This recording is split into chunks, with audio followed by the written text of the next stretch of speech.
Hello guys, আসসালামু আলাইকুম। কি অবস্থা সবাই, কেমন আছেন? তো চলুন একটা আপনাদেরকে কাজ দেখাই। তো কাজটা হচ্ছে আমাদের 10 ফ্লোরের যে আমরা বারান্দাগুলার রেলিংগুলা করতেছি, রেলিংয়ের পাশাপাশি যে বক্স বারান্দা, আসলে আলোর জন্য ভালো দেখতে পাচ্ছি না, আলো পাচ্ছে তো বাইরে থেকে। তো এই দেখতে পাচ্ছেন, এটা হচ্ছে আমি বারান্দার পর দাঁড়ায় আছি। তো বারান্দার পর দাঁড়িয়ে থাকলে এই দেখেন, এখান থেকে যে পাশে যে ওয়ালটা দেখতেছেন, এই ওয়ালটা ডাইরেক্টলি বক্স, আমার মাথার উপরে এটা সিলিং।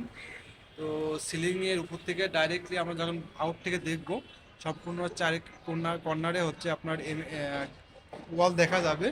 আর পাশে যে আমাদের বারান্দার জন্য আর কি রেলিং করে রাখছি, রেলিং করার পরে আমরা এখানে গ্লাস সিস্টেম করব। গ্লাসের পরে আসলে তারপরে আমাদের এখানে আবার ডিজাইনের জন্য আমাদের যে এমএসের হচ্ছে হলো বক্স আছে, সেই হলো বক্স দিয়ে আপনার এই যে জায়গাটা দেখছেন আমাদের লোগের নিচে, তো এই যে বাদতে একটা সিলাব আছে, তো এই বাদটির সিলাব দিয়ে আমাদের হচ্ছে সেই এমএস এর হলো বক্স উঠবে, এটাকে বলা হয় লুবার। তো এটা ভার্টিক্যাল ভাবে উঠবে আপনার ডাইরেক্টলি। তো যেটা এটা আমাদের আউটলুক থেকে দেখা যাবে, তখন এই আউটলুক থেকে অনেক একটা সুন্দর একটা লুক দেখা যাবে।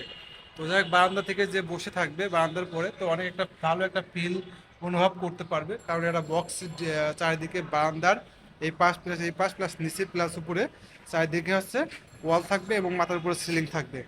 তো দেখতে পাচ্ছেন সিলিংটা এবং বক্সটা কত সুন্দরভাবে করা হয়েছে। তো আপনারা পেজে যদি নতুন দর্শক হন, পেজটা অবশ্যই ফলো করে রাখবেন। আর যদি ইউটিউব থেকে দেখেন, অবশ্যই চ্যানেলটা সাবস্ক্রাইব করে রাখবেন। তাহলে আমরা যেভাবে কাজগুলো করি আপনাদের সম্পূর্ণ দেখাবো, মানে কাজগুলো কীভাবে করা হচ্ছে সে পর্যন্ত আপনারা ওয়েট করেন বা অপেক্ষা করেন। এখন কাজ প্লাস্টারের কাজ চলে। তো আপাতত মোটামুটি কিছুদিনের মধ্যেই আমরা টাইলসের কাজ করব। আবার আউটের লুক থেকে বাইরে থেকে যেগুলো আছে সেগুলো টাইলস হবে। তো রেস্টেক টাইলস লাগানোর পরে আসলে আউটলুকগুলো কেমন দেখা যায়, তো আপনাদের মাঝে সেগুলো দেখাবো। তো আপনারা সে পর্যন্ত অপেক্ষা করেন। সবাই ভালো থাকবে।